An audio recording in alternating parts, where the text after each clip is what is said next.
Welcome to आपने my ऐसी YouTube कई चैनल कहानियां स्टोरी सुनी स्टोरी। होंगी जिसमें हमें बताते हैं कि आज से कई सौ साल पहले कुछ बहुत ही बड़े जीव इस दुनिया में वास करते थे। लेकिन क्या कभी सोचा है कि वो अब कहाँ हैं? क्या अभी भी वो जिंदा है? आइए जानते हैं। 1944 दूसरा विश्व युद्ध खत्म होने वाला है, पर अभी भी कुछ जहाज हैं जो आसमान में उड़ रहे हैं, जिसमें से दो आकर गिरते हैं एक आइलैंड पर, जो कि साउथ पैसिफिक ओशियन के एकदम बीच में है। दोनों ही पायलट एक दूसरे से हवा में लड़ाई कर रहे थे, लेकिन अब जमीन पर भी वो लड़ने लगते हैं कि तभी उन्हें कुछ ऐसा दिखाई देता है। जो कुछ भी साइज में था वो बहुत ही ज्यादा बड़ा था, और बूम, यहीं से सीन कट होता। और अब वो क्या था और इनके साथ क्या हुआ हमें आगे पता लगेगा। के लिए बने रहिए वीडियो में। वेल, अब आते हैं 1971 में। व्हाइट हाउस के बाहर लोग प्रदर्शन कर रहे हैं। उसी में से हम दो आदमियों को देखते हैं जो कि एक मिनिस्टर से मिलने के लिए आए, क्योंकि उन्हें अपनी प्रोडक्शन के लिए फंडिंग चाहिए। इनके नाम होते हैं बिल और हॉस्टन। दोनों की बातें सुनने के बाद मिनिस्टर उन्हें मना कर देते हैं। असल में इन दोनों का मानना था कि इन्होंने एक ऐसा आइलैंड ढूंढा है जहां पर कुछ ऐसे जीव जंतु हैं और कुछ ऐसी चीजें हैं जिन्हें पाकर हम अपनी कंट्री की इकोनॉमी को और बूम कर सकते हैं। पर वो फिर भी मना कर देते हैं। लेकिन यहाँ बिल जानता है कि अगर वो ये कहेगा तो वो जरूर मानेंगे। वो कह ही देता है कि सर, कल मैंने न्यूज में पढ़ा है कि रशियन आर्मी को भी इस आइलैंड के बारे में खबर लग चुकी है, और अगर हम जल्दी नहीं गए तो वो वहां पहुंच जाएंगे। फिर क्या था, बिल को तुरंत ही परमिशन मिल जाती है, जिसके बाद वो अपनी टीम बनाने लगता है, जिसमें उसे कुछ होशियार और स्ट्रांग लोगों की जरूरत पड़ने वाली है, क्योंकि ये कोई बच्चों का खेल नहीं है। इसीलिए वो आर्मी कमांडर पैकर्ड को बुलाता है, सब कुछ बताता है उन्हें, जो अपने कुछ सबसे हाईली ट्रेन सोल्जर की टीम को बनाते हैं। वहीं हॉस्टन जेम्स को कॉल करता है, जो कि एक गाइड का काम करेगा, और मेसन जो कि एक फोटोग्राफर है, वो उनके लिए एविडेंस बनाएगी। अब सभी को ब्रीफिंग के लिए बुलाया जाता है और समझाया जाता है कि वो लोग सब साथ में आगे बढ़ेंगे। हर एक छोटी से छोटी चीज को बहुत ही बारीकी से चेक करेंगे। अगर कुछ भी उन्हें मिलेगा तो वो उसे सबसे पहले बिल को दिखाएंगे। दिन अगले दिन ये लोग उस आइलैंड के लिए निकल पड़ते हैं, जहां पर ये कुछ चॉपर से जाएंगे। पर इनके सामने एक मुसीबत थी, जो था एक विशाल तूफान जो इनका रास्ता रोके खड़ा था। अगर इनमें से कोई भी अंदर गया तो मारा जाएगा, पर उसके अलावा कोई और ऑप्शन भी तो नहीं है। इसीलिए बिल फैसला करता है कि वो जाएंगे। इसके बाद सभी चॉपर उसके अंदर घुसते हैं, पर शायद इन्होंने ये गलत फैसला ले लिया, क्योंकि वो बिजली इनके चॉपर के ऊपर ही गिर रही थी, जिसके कारण कुछ तो प्लेन क्रैश हो जाते, जिसके कारण कुछ चॉपर क्रैश हो जाते, फिर कुछ उस तूफान को पार कर डालते हैं, और तब इनके सामने आता है वो खूबसूरत आइलैंड जहां पर आज तक कोई नहीं गया। अगर कोई गया भी है तो कभी जिंदा नहीं लौटा। हॉस्टन की टीम सबसे पहले लैंड करती है। दरअसल उसकी थ्योरी के हिसाब से इस आइलैंड के नीचे बड़ी नदियां बह रही है, जिनके अंदर कई फुट गहरे गड्ढे हैं, जिसमें वो विशाल जीव रहते हैं, और उन्हीं गड्ढों में सोने और चांदी के कई सारे महल भी बने, जो किसी जमाने में यहाँ पर रहने वाले लोगों के हुआ करते थे। अगर हम लोग इस पूरे आइलैंड को हिलाकर एक भूकंप लाएं तो हम उन गड्ढों तक पहुंच सकते हैं। अब ये आइडिया बिल को ठीक लगता है, इसीलिए वो पैकर्ड से कहकर पूरे आइलैंड के ऊपर बम गिरवाना शुरू करता है, जिससे कि जितनी भी जीव जंतु सब परेशान हो जाते। लाखों की तादाद में पेड़ बर्बाद हो रहे थे और कुछ पशु पक्षी मारे भी जाते हैं, पर इन्हें ये करना ही था ताकि ये भूकंप ला सके, जो आ भी जाता है पर किसी और चीज का। जब उस चीज को पैकर्ड खुद के सामने देखता है तो उसकी आंखें खुली की खुली रह जाती है। दरअसल वो एक्स्ट्रा लार्ज चिंपैंजी था, जिसका साइज बुर्ज खलीफे से भी बड़ा था। सभी उसके ऊपर शूट करने लगते हैं, जिससे वो बहुत ज्यादा डिस्टर्ब हो जाता है, और इनके जितने भी चॉपर्स होते हैं उन सभी को बीच से खिलौने की तरह अलग कर देता है। इसमें काफी सारे सोल्जर भी मारे जाते हैं, कुछ क्रैश होते हैं, जिसमें जेम्स के साथ वाले भी कुछ और थे, उधर पैकेट के साथ वाले भी। दोनों ही टीम अलग हो चुकी है, पर अभी सभी परेशान थे, क्योंकि उन्हें जो कुछ बताया गया था यहाँ पर ऐसा कुछ नहीं है। इस सवाल को ढूंढने के लिए पैकेट बिल के पास जाता है और उसे बंदूक की नोक पर लेकर पूछता है कि वो सच सच बताए कि वो आखिर यहाँ पर क्या ढूंढने के लिए आए। तब यहाँ बिल उससे कहता है, दरअसल जिस पृथ्वी पर हम सालों से रह रहे वो कभी हमारी थी ही नहीं, वो इन्हीं लोगों की थी जिसे हमने कुछ देर पहले देखा है। जब इंसान बढ़ने लगे तो ये सभी वहां से दूर हो गए और अपने अपने घर छोड़ दिए इन्होंने। इनके साथ भी कुछ लोग यहाँ पर आए जिन्होंने इन्हें पाला। सही सुना आपने, इन्हें किसी ने पाला था, जो उस समय की दुनिया के सबसे अमीर लोग थे। उनकी पूरी संपत्ति यही किसी नदी के नीचे दफन है, इसीलिए अब ये सभी फिर से अपने घर वापस आ रहे हैं। और अगर हमने इन्हें नहीं रोका तो सब कुछ, पूरी दुनिया खत्म हो जाएगी। हमें इन्हें कंट्रोल करना होगा। अगर हमारी किस्मत अच्छी हुई तो जब हम यहाँ से लौटेंगे तो दुनिया के सबसे अमीर आदमी होंगे। वहीं दूसरी ओर हम जेम्स की टीम को देखते हैं, जो इनसे बिछड़ चुके हैं। वो अपने लोगों से कहता है प्लान के मुताबिक हमें समुद्र किनारे पहुंचना होगा अगले 3 दिन के अंदर, तब तक हमारा शिप वहीं खड़ा रहेगा। वहीं पैकर्ड की टीम भी जंगल से होते हुए समंदर की ओर बढ़ रही है। पैकर्ड का एक दमदार सोल्जर चैंपमैन भी उसे आखिर में मिल जाता है, जो कुछ ही दूरी पर क्रैश हो गया था। इतने में इन्हें अपने एक साथी की चीख सुनाई देती है। जब वो उसकी ओर जाते हैं तो देखते हैं कि बाम्बू उसके आर पार हो गया, जो देखकर सभी हैरान थे कि ऐसा कैसे हो सकता है। इतने में एक की नजर ऊपर पड़ती है, तब उसे समझ आता है कि जिसे ये बैम्बू समझ रहे हैं वो असल में एक मकड़ी का पैर है, जिस बात से आप अंदाजा लगा सकते हैं कि इस आइलैंड पर आपको क्या क्या देखने को मिल सकता है। अब एक एक करके वो मकड़ी कुछ सोल्जर को मारना शुरू करती है। तभी पैकर्ड सभी को ऑर्डर देता है कि उसके पैर काट दो, जिससे वो नीचे आने लगेगी। सभी उसका कहना मानते हैं, जिससे वो मकड़ी धीरे धीरे करके छोटी होने लगती है और अंत में जब वो नीचे आकर गिरती है तो पैकर्ड उसे शूट करके मार देता है। वहीं दूसरी ओर जेम्स की टीम को भी कुछ ऐसा ही दिखता है, पर वो इससे भी विशाल था। वो तो जब नदी के किनारे से आगे की ओर बढ़ रहे थे तो उन लोगों को उसी नदी से बाहर आते हुए एक बुफैलो दिखता है, जिसका आकार किसी फुटबॉल स्टेडियम जितना था। सभी उसको देखकर बंदूक उठा लेते हैं, लेकिन जेम्स को पता है कि ये करके वो उसे गुस्सा दिलाएंगे और इसीलिए वो किसी को भी शूट ना करने को कहता है, जिससे वो चुपचाप वहां से चला जाता है बिना कुछ किए। ये लोग वहां से और अंदर जाते हैं, जहां पर उन्हें कुछ घर दिखते हैं, जिसके बस दीवारें ही बची रह गई थी, लेकिन वो सभी सोने की थी, जो देखकर मेसन फौरन उनकी फोटो खींचता है। लेकिन तभी उन लोगों को चारों ओर से कोई घेर लेता है। ये शायद यहाँ पर रहने वाले कबीले के लोग थे, जिन्होंने सिर्फ एक ही पैंट पहनी हुई थी जिस पर गोल्ड प्लेटिंग थी। सभी बहुत डर गए, पर इतने में उनके बीच एक हैंक नाम का बंदा आता है, जो उन कबीले वालों से अलग था क्योंकि उसने आज के जमाने के कपड़े पहने थे। वो खुद को हैंक करके इंट्रोड्यूस करवाता है।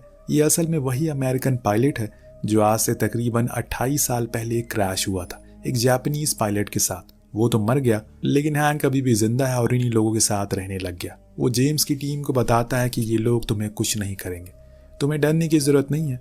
इधर पैकेट का एक सोल्जर उनसे बिछड़ गया। उस क्रैश के दौरान काफी थक जाने के कारण वो नदी किनारे पानी पीने जाते, लेकिन तभी वहां पर वो चिंपैंजी आ जाता है, जिनसे इन लोगों पर हमला किया था। वो भी पानी पीने के लिए आया था कि तभी उसे एक बड़ा ऑक्टोपस दिख गया था, जिसने उसे बड़ी ही बेरहमी से मार दिया और फिर उसे खा गया।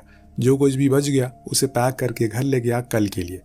वेल, सीन शिफ्ट होकर पहुंचता है उस कबीले पर जहां एक विशाल नेवी शिप खंडर हुआ पड़ा है, जिसके बारे में हैंक बताता है कि ये 10 साल पहले यहाँ पर आया था। तब इसमें कोई भी नहीं था, लेकिन अब इसमें कबीले वालों ने खुद का मंदिर बना लिया। जब ये लोग उसके अंदर जाते हैं तो देखते हैं कि वहां पर कई सारे बड़े बड़े पत्थर रखे हुए, उस चिंपैंजी की मूर्ति बनाई हुई है। हैंक का कहना था कि ये लोग उस विशाल जीव को पूजते हैं, जिसे हम अपनी भाषा में कैंग कहते हैं। वो इस जगह का राजा है और इन लोगों का और इस आइलैंड का रक्षक भी है।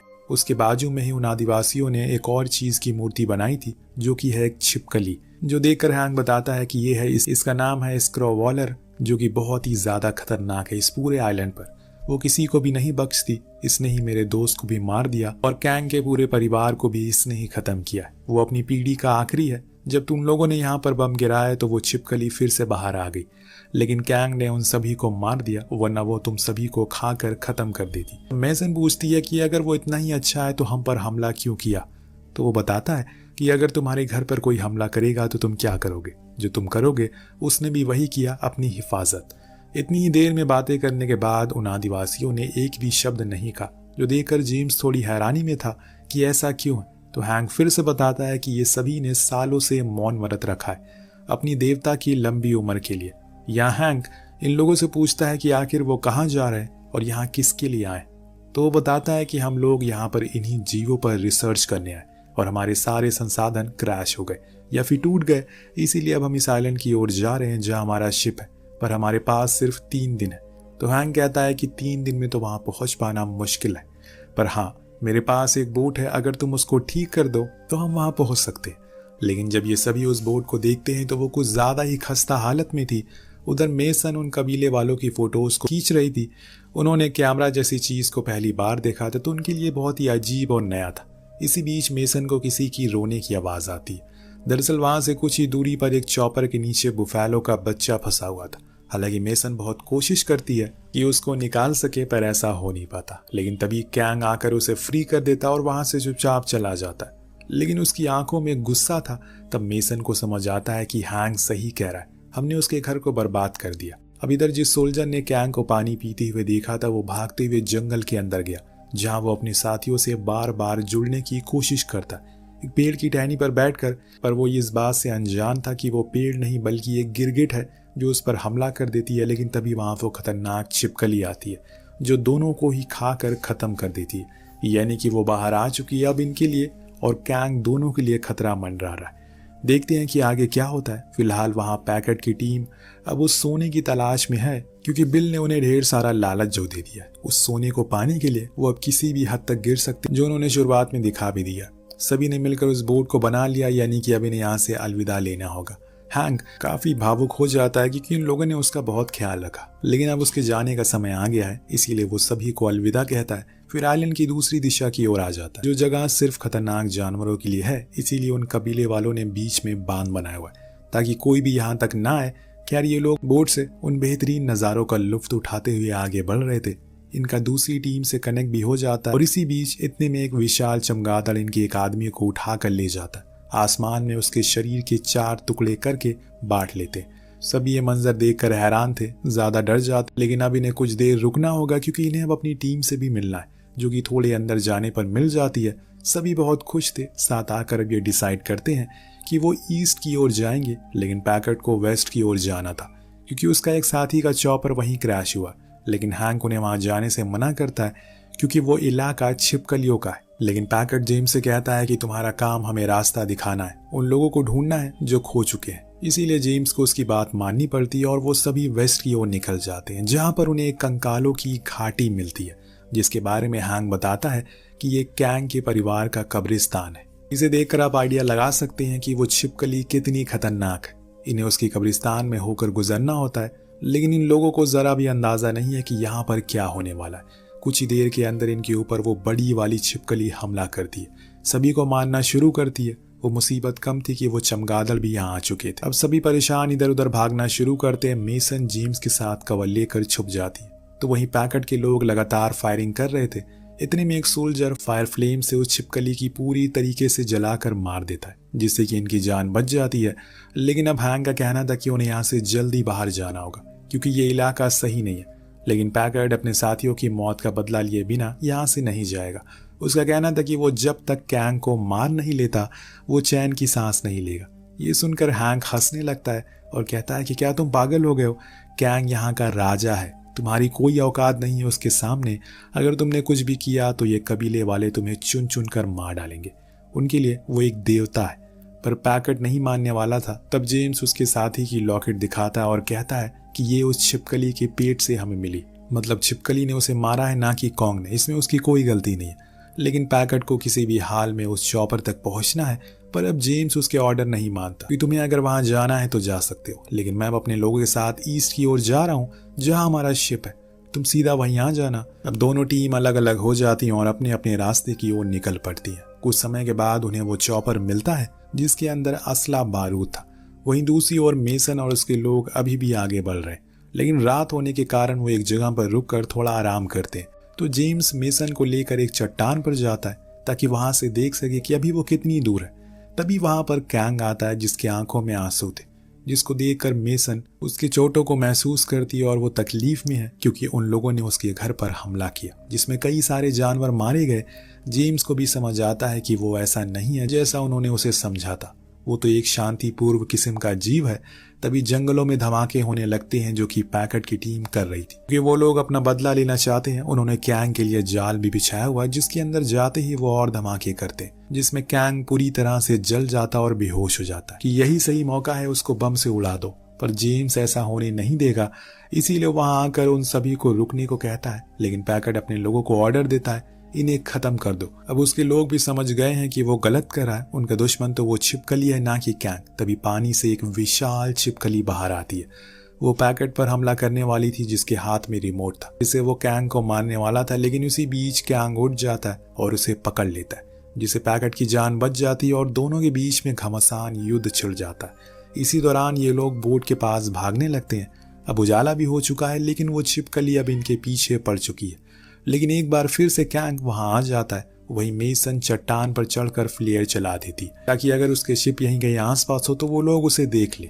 उधर उन दोनों के बीच में लड़ाई चल रही थी, एक ऐसी लड़ाई जिससे जमीन भी कांप जाए। पर ये क्या, कैंग एक जंजीर में अटक गया है जिसका फायदा उठाकर अब वो इन लोगों पर वार करने लगी। लेकिन इतनी आसानी से नहीं, क्योंकि कैंग उस पूरी जंजीर को ही तोड़ देता और उसमें लगे ब्लेड से उस छिपकली पर वार करता और तभी मेसन पानी में गिर जाती है। वो डूब रही थी लेकिन कैंग उसे बचा लेता है और अपनी मुट्ठी में बांध देता है, पर उसी हाथ को वो छिपकली अपने मुंह में दबोच लेती है। तो कैंग उसकी पूरी जबान ही बाहर निकाल लेता और यहाँ हम कैंग की असली ताकत देख पाते। उसने साबित कर दिया कि वो ही इस आइलैंड का राजा है। उसने फाइनली उस छिपकली को मौत के घाट उतार दिया। लेकिन मेसन होश में नहीं आ रही थी, जो देखकर कैंग मायूस हो जाता और चुपचाप वहां से चला जाता। उधर मेसन अभी भी जिंदा थी, अभी कैंग को जाते हुए देख रहे थे, जिसके बाद ये लोग अपने घर लौट आते। यहाँ में दिखाया जाता है कि हैंक, जो पूरे 35 साल बाद अपने घर वापस लौट रहा है, सभी ने तो उसे मरा हुआ समझ लिया था, लेकिन आज उसे अपने सामने खड़ा हुआ देखकर सभी लोग बहुत खुश थे और गले से लगा लेते हैं। उधर जेम्स और मेसन को सीक्रेट सर्विस ने अपने कैबिन में बंद करके रखा, क्योंकि वो उससे कुछ और बताना चाहते हैं। दरअसल होस्टन जिस ऑर्गेनाइजेशन के लिए काम करता है, वो ऐसे ही कुछ जीवों को या फिर किसी अनमोल चीजों को ढूंढती है। जब वो एक आइलैंड पर गए तो उन्हें वहां पर पता लगा कि कैंग ही अकेला नहीं है, बल्कि ऐसे और कई जीव है जो इंसान की सोच से कई गुना बड़े हैं और अभी वो जिंदा भी है। इसीलिए हमें किसी भी तरह करके उन्हें रोकना है, जो आपको दूसरे पार्ट में देखने को मिलेगा। तब तक के लिए कहानी यहीं खत्म होती है। तो आपको कहानी कैसी लगी कमेंट करके जरूर बताइएगा। मिलते हैं।